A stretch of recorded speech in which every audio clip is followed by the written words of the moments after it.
Alright guys, welcome back to Call Fishing. In this episode we'll be taking it to the next level with some winter kayak squidding in the heart of the Puget Sound. I'm taking my Hobie PA14 out into the sound to hunt for some of these delicious market squid. Alright, first up, prepping the equipment for this adventure. Yeah, this is pretty much it. That's the nice thing about squidding. All you need is just your bare bone kayak, your propulsion system. So I got my pedal drive right here, make sure it works, and a paddle, and that's it. Now onward to the gears. Alright, the gear preparation is even more simple. Just what you need for your pure squidding. So here I just got a medium action rod, a small reel size 3000, the standard 3 jig setup that I use out in the pier. You can have a maximum of up to 4 here in the sound, but I'm just gonna work with 3 first to see how it goes. Just in case 4 is too much for being out in the kayak. And of course, something to hold the squid in. So here I got your standard issue squid bucket. And that's it. Yeah, pretty nice, not needing to pack a bunch of complicated gears or anything. No fishing rod holders, just the bare essential. That's pretty much it. This will be my first time out kayak squidding, so I'll definitely be learning a lot on the go. Okay, so on this trip, I'm just wearing my winter clothing. A good item to have is a wetsuit, especially in the winter time.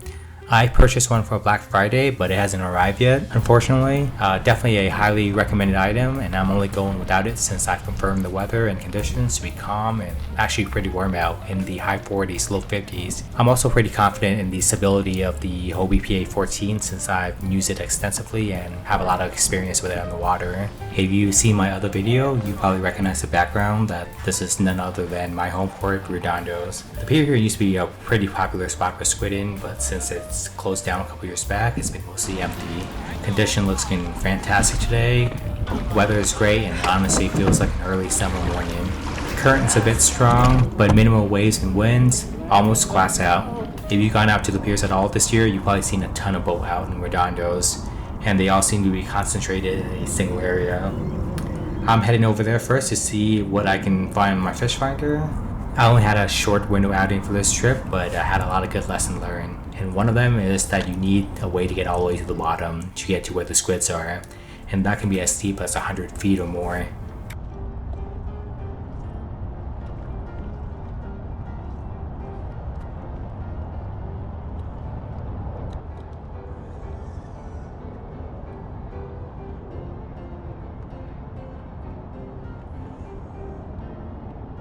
And just like that, right when your jig hits the bottom, it's pretty much right when you're gonna hook up.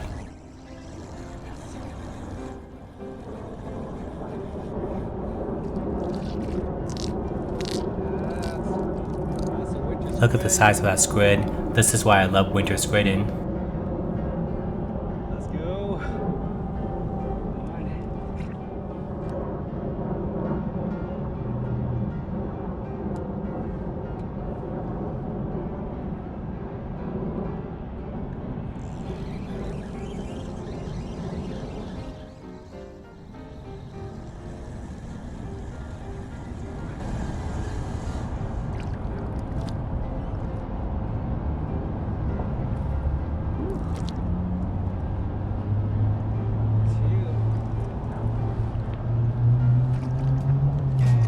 Alright, so didn't do too good yesterday. Only had 2 squid before I had to head in. But at least they were the giant winter squid. Alright, back out at it. I went out again on the next day and another good day out in the sound. I'm able to target and catch them a lot more consistently now that I know what to do. The key again is to get to the bottom. Your setup needs to have enough weight to get to the bottom and then be able to jig them from there. Especially if you're in 100 to 120 feet of water, it can take a long time with just the empty jig weights to get down there. One thing I've learned is to add in some extra weights, like maybe a 1 to 2 ounce ball depending on the current, to be able to reach the bottom and feel your rigs hit the bottom. Another thing that I learned is I have to recalibrate my fish finder to actually see the squid. I have a Lowrance Hook 2 and it wasn't showing anything despite me being right on top of the squid. Alright, let me show you guys quickly how to do it in the Lowrance Hook 2. Okay, so first press the enter button, then you'll see this auto selected, and then go down to custom. From here, go down to sensitivity, then change it from auto to manual and increase the sensitivity. and as you can see, as you increase it, you start to see more pickup on the fish finder. Don't go too much though, because then the screen will be blurry. I find at about +3 is good enough for seeing squid. Kayak squidding is a blast. Despite the cold winter months, I highly recommend giving this a shot, especially this year since it's actually pretty warm out. It's a great way to get out in the water, enjoy the scenery, and as a plus, catching some of these delicious squid. I definitely enjoyed it a lot more than the combat squidding out in the piers. No need to fight over any spots, no shoulder to shoulder actions, and you can just move to a less crowded space on the water. You can also do this in the daytime where the temperature is warmer. And as usual, it's a great way to get your cardio in, a perfect winter exercise while catching a fresh, healthy ingredients for dinner. My main tip for you guys who are looking to get into kayak squidding is to make sure your setup has enough weight on it to get to the bottom, especially when the current is strong, and that can make jigging a little bit more difficult. And also to make sure you calibrate your fish finder to be able to see the squid. Some of them may need a little bit higher intensity to be able to see them, and also sometimes you can catch squid without seeing them on the squid finder.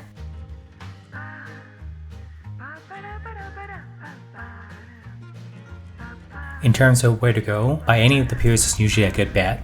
You won't miss a fleet of boats and kayakers that are out in the water. So you don't know where to go, just go find them and you'll get there. This way you won't need a fish finder either, because you can just look and see where the squid are being caught.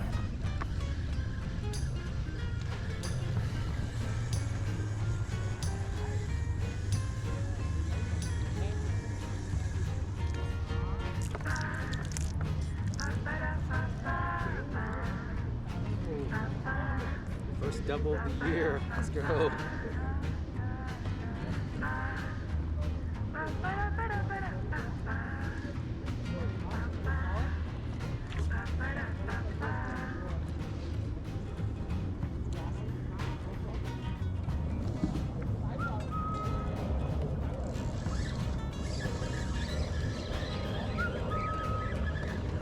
You definitely feel it a lot more reeling up from 100 feet, so be prepared for a good workout.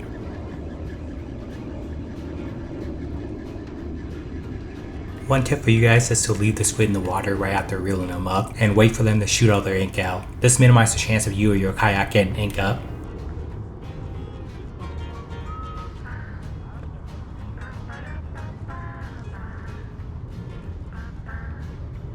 I would also recommend hanging a basket inside your kayak. Putting it outside like this makes unloading them a bit risky, so I have to take extra time to be careful, make sure I don't lose the squid.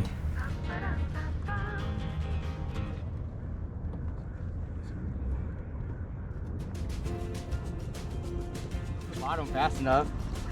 It's so deep up here. Oh, wait. Oh, sweet. Thanks, man. Let me reel this guy up and I'll swing right over. I met a bunch of cool folks on the kayak fishing Facebook page. A lot of very friendly folks who are more than willing to provide their insights and help. Definitely recommend the page, and if you have any questions, feel free to ask anyone out in the water.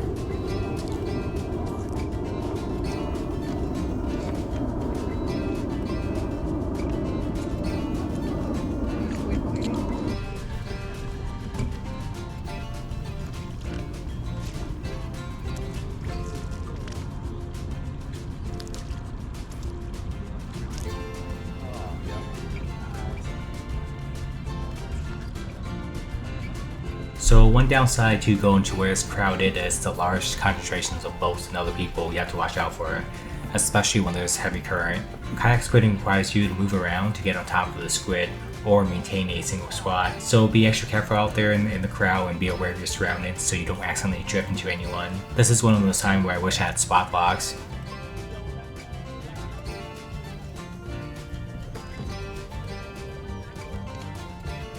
Alright, so on this second trip, I came home with 3 pounds of these giant winter squid. I could have probably limited with a setup that had more weight, but that'll be for next time. That's it for this video of winter squid on my kayak. I hope you guys enjoyed the content. Let me know if you have any questions in the comments below, and thanks for watching. Until next time.